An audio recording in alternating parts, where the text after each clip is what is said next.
Hello friends, welcome to my new video. तो guys आज के वीडियो में हम लोग देखेंगे लाप्लास की निहारिका परिकल्पना क्या होता है, इसमें क्या क्या बोला गया है।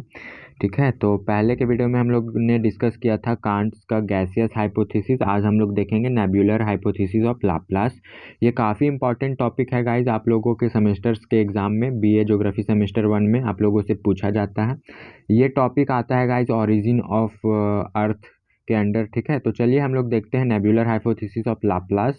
और ये नोट्स मैंने खुद से बनाया हुआ है सबिंदर सिंह के बुक से, तो आप लोग इसे अपने नोटबुक में नोट कर सकते हो। ठीक है, तो चलिए देखते हैं गाइस। फ्रांसीसी विद्वान लाप्लास ने अपना मत सन 1796 ईस्वी में व्यक्त किया, जिसका वर्णन अपनी book exposition of the world system में किया।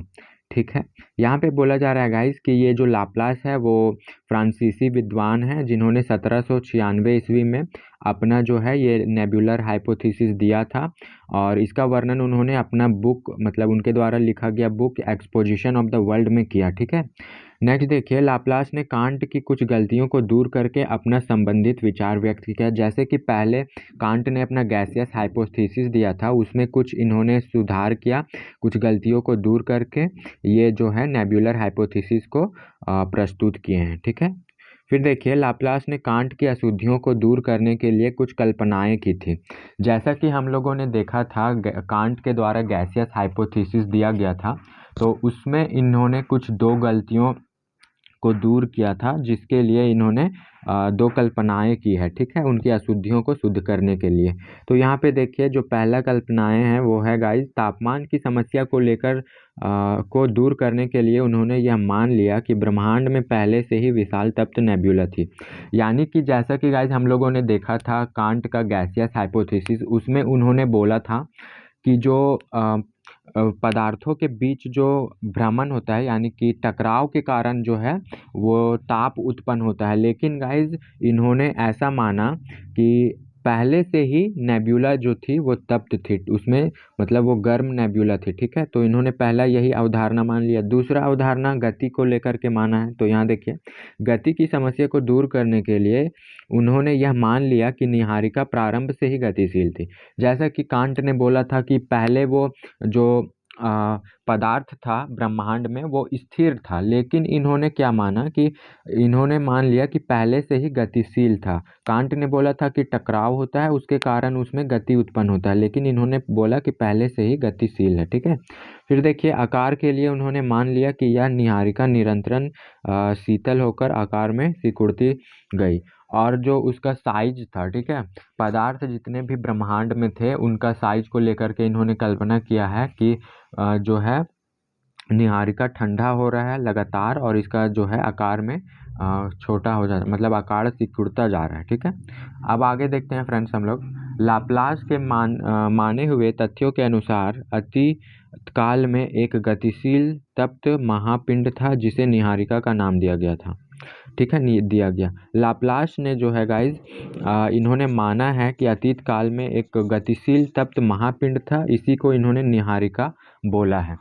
ठीक है गाइज, अब देखिए आगे इन्होंने क्या बोला है, ये देखिए यहाँ पे आगे इन्होंने बोला है कि निहारिका की गति के कारण विकिरण द्वारा ऊष्मा का ह्रास होने लगा, जिस कारण इसका बहिर्गमन शीतल होने लगा। ठीक है, बहिर्भाग, यानी कि इन्होंने फिर से यहाँ पे देखिए क्या बोला है कि निहारिका जो है उसमें जब गति हुआ तो उसमें विकिरण के द्वारा ऊष्मा जो है वो घटने लगा, यानी कि ऊष्मा का ह्रास होने लगा। ठीक है, जिस कारण से इसका बाहरी भाग जो है वो शीतल होने लगा, यहाँ पे देखिए। ठीक है, अब आगे देखते हैं फ्रेंड्स हम लोग। आगे यहाँ पे देखिए इन्होंने फिर से क्या बोला है कि निरंतर शीतल होने के कारण उसमें संकुचन होने लगा, जिस कारण निहारिका के आकार अथवा आयतन में ह्रास होने लगा। यानी कि जैसे जैसे ये निहारिका जो है वो शीतल होने लगा, यानी कि ठंडा होने लगा, उसका आकार जो है सिकुड़ने लगा और उसमें जो है उसका आयतन घटने लगा। ठीक है, आयतन में गति के कारण निहारिका की गति में वृद्धि होने लगी। तो यहाँ पे जैसे कि आयतन में गति के कारण जो है निहारिका में भी गति में वृद्धि होने लगी। जैसे जैसे उसका आयतन घटता गया गाइस, उसका जो है जो है साइज मतलब छोटा होते जाता है कोई भी मैटर का, तो उसका जो है स्पीड बढ़ जाता है। ठीक है, अब यहाँ पे देखिए क्या बोला जा रहा है।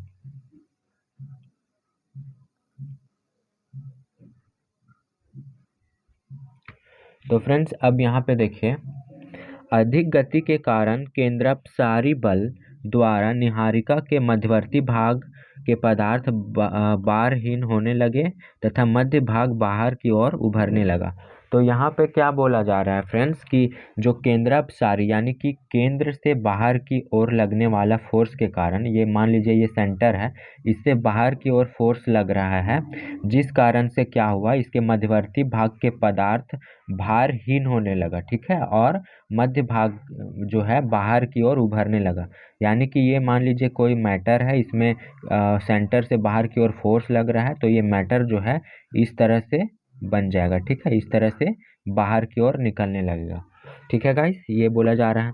फिर देखिए, ऊपरी भाग निरंतर शीतल होने के कारण अत्यधिक घना हो गया, परंतु यह ऊपरी भाग निचले भाग के साथ भ्रमण नहीं कर सका। यहाँ पे क्या बोला जा रहा है कि जैसे जैसे ये पदार्थ जो है वो ठंडा होने लगा, ठीक है, इसका जो है बाहरी भाग जो है वो ठंडा होने लगा, वैसे वैसे जो है ये जो मध्य भाग से पदार्थ बाहर की ओर आ रहा था उसके साथ भ्रमण नहीं कर पा रहा था। तो फिर देखिए यहाँ पे, निरंतर शीतल होने तथा सिकुड़ने से मध्य भाग से एक छल्ला के रूप में अलग हो गया। जैसे जैसे गाइस यहाँ पे केंद्रापसारी यानी कि सेंट्रीफ्यूगल फोर्स लग रहा था, ठीक है, सेंट्रीफ्यूगल फोर्स के कारण ये जो मैटर था, ठीक है, ये मैटर बाहर की ओर आने लगा और एक दूसरे से अलग होकर इस तरह से दो छल्ला बन गया। ठीक है, अब यहाँ देखिए, लाप्लास के अनुसार निहारिका से केवल एक ही छल्ला बाहर निकला था, बाद में यह छल्ला 9 छल्लों में विभाजित हो गया। अब लाप्लास ने बोला कि शुरुआत में तो एक ही जो है, मतलब एक ही निहारिका से एक पदार्थ अलग हुआ और उससे फिर 9 छल्ले निकले, और उससे जो है आगे देखिए 9 छल्लों से फिर यहाँ पे प्रत्येक छल्लों के समस्त पदार्थ में एक स्थान पर गांठ के रूप में एकत्रित होकर गर्म वायवीय ग्रंथि यानी कि हॉट गैसियस एग्लोमरेशन का रूप धारण किया। यानी कि जो 9 छल्ले निकले थे वो एक जगह पर एकत्रित हुए और वहाँ पे गांठ के रूप में बन गया। फिर जो है यहाँ पे देखिए, जो आगे चलकर शीतल होकर ठोस बना, और यही ठोस पदार्थ जो है वो ग्रह बन गए। ठीक है, जो नेब्यूला से निकला हुआ पदार्थ था वो पहले 9 भागों में टूटा, 9 भागों से वो फिर जो है ग्रह में परिवर्तित हो गया, और इसी प्रक्रिया के पुनरावृत्ति से उपग्रह का निर्माण हुआ तथा अवशिष्ट भाग सूर्य बन गया। और यही जो प्रक्रिया चली, यानी कि सेंट्रीफ्यूगल फोर्स से जो बाहर की ओर फोर्स लग रहा था उससे पदार्थ टूटते गए, और फिर लास्ट में जो अवशेष पदार्थ बचा वो जो है वो सूरज बन गया, सूर्य का रूप ले लिया। ठीक है, तो ये मुख्यतः लाप्लास ने बोला था गाइस। आप लोग इसे इस तरह से याद रख सकते हो। लाप्लास का जो शॉर्ट फॉर्म में मैं एक बार बता देता हूँ कि लाप्लास जो थे वो फ्रांसीसी विद्वान थे। उन्होंने एक्सपोजिशन ऑफ द वर्ल्ड नामक अपने पुस्तक में, अपने बुक में इसका वर्णन किया था, नेबुलर हाइपोथेसिस ऑफ अपना जो लाप्लास का था। ठीक है, फिर इसमें जो है इन्होंने कांट के द्वारा जो गैसियस हाइपोथेसिस दिया गया था उसमें उनके गलतियों को सुधार करके और कुछ अपना जो है कल्पनाएं की है। ठीक है, उनकी गलतियों को सुधारने के लिए 3 कल्पनाएं यहाँ पे किया गया है लाप्लास के द्वारा। तो पहला क्या किया इन्होंने, पहला जो कांट के द्वारा जो तापमान से रिलेटेड जो भी कन्फ्यूज़न था उसको दूर करने के लिए इन्होंने ऐसा मान लिया कि ब्रह्मांड में पहले से ही जो नेब्यूला उपस्थित थी वो बहुत ज़्यादा गर्म नेब्यूला उपस्थित थी। ठीक है, उसमें पहले से ही हीट था, टेम्परेचर था।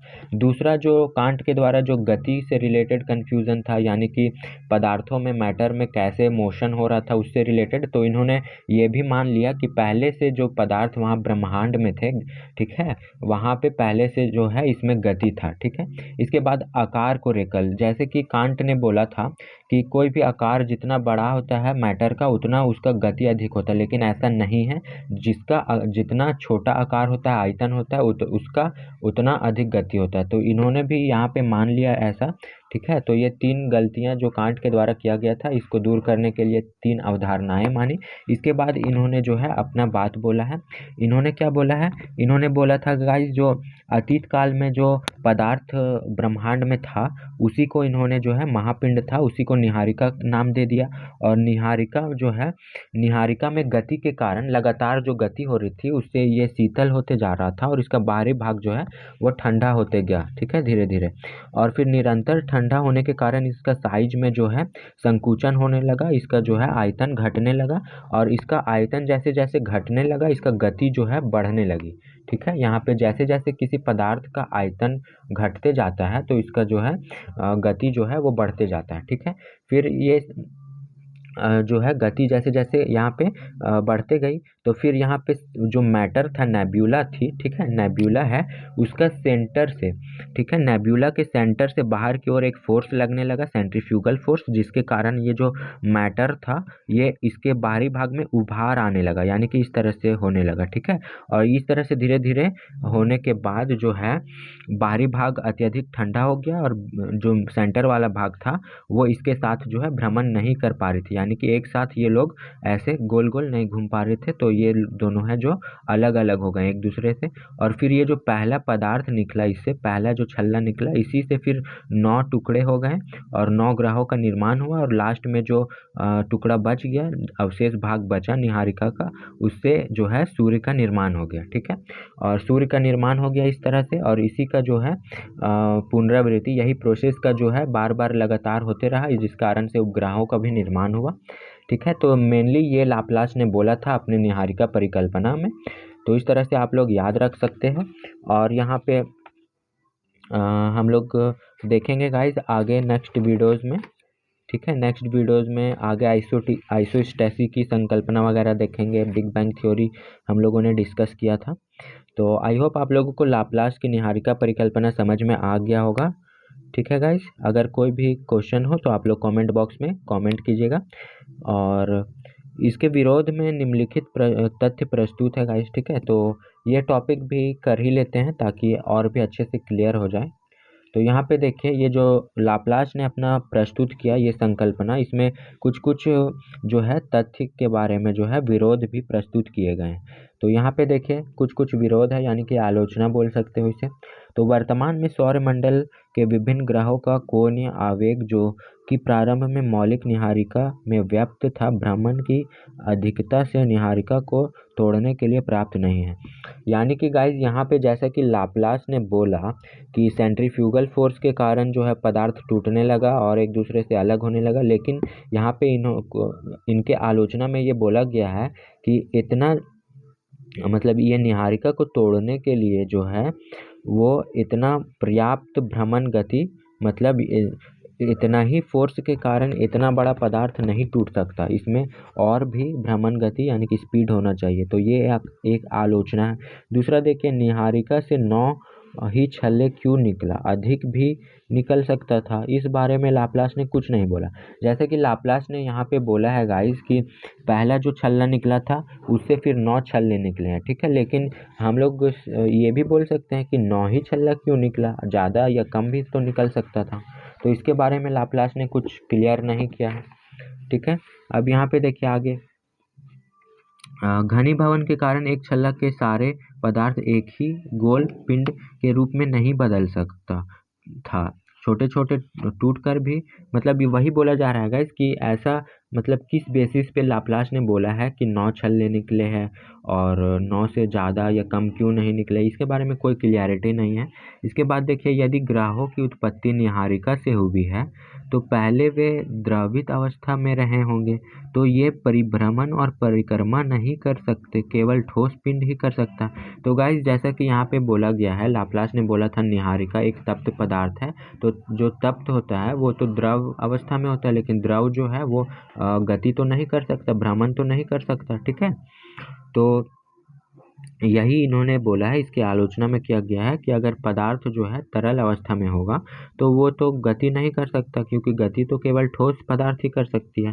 तो इसके बारे में भी कोई क्लियरिटी नहीं है। इसके बाद देखिए, इस परिकल्पना के अनुसार सभी ग्रह जो है ग्रहों के उपग्रह को अपने पिता ग्रहों की दिशा में ही घूमना चाहिए, पर शनि तथा बृहस्पति के उपग्रह इसके अपवाद है। यानी कि जैसा कि यहाँ पे इन्होंने बोला था कि पदार्थों का जो है नीहारिका से जैसे जैसे टूटता गया वैसे वैसे ग्रह बने और ग्रहों के बाद उपग्रहों का निर्माण हुआ।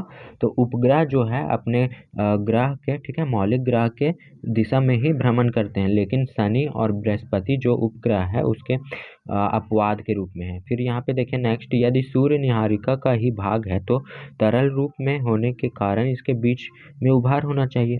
तो ये भी सही बोला जा रहा है गाइस कि अगर इन्होंने बोला कि जो जैसे सूर्य जो है वो नीहारिका से ही बना है, तो ये भी तरल पदार्थ है और फिर बीच में इसका उभार होना चाहिए, पर सूर्य तो गोल है गाइस, इसमें कोई उभार नहीं है। ठीक है, इसके बाद देखिए नेक्स्ट है जो है, लाप्लास ने यह माना था कि प्रारंभ में एक गतिशील और तप्त नीहारिका थी, पर यह कहाँ से आया स्पष्ट नहीं कर पाया, उसमें ऊष्मा तथा गति कहाँ से आया। तो ये सारा कुछ आलोचनाएं हैं गाइस, इन्होंने अपने अवधारणाओं के आधार पर ये सारा कुछ बता दिया, लेकिन कुछ क्लियरिटी उतना नहीं मिला।